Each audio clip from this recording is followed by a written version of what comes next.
As environments are expanding, it's harder for IT teams to keep track of all of the assets and all of the valuable data that they need to protect within that environment. My name's John Levito. I'm a security architect for Canon Business Services.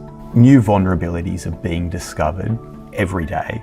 There are teams of threat actors out there that basically spend all of their time trying to find weaknesses in IT systems that they can use to exploit to get access to a business's key data or critical systems in order to exploit for financial gain or intelligence services. We're seeing that businesses find it increasingly difficult to understand what they need to do to actually be secure.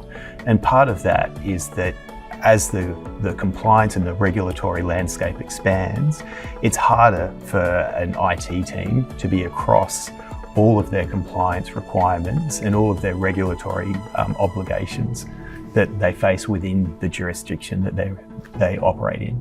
The challenge that an organisation has in protecting itself is to understand which of my assets are vulnerable, like where do those vulnerabilities exist, and then how am I going to actually remediate them? Vulnerability management as a service delivers two key outcomes to an organisation.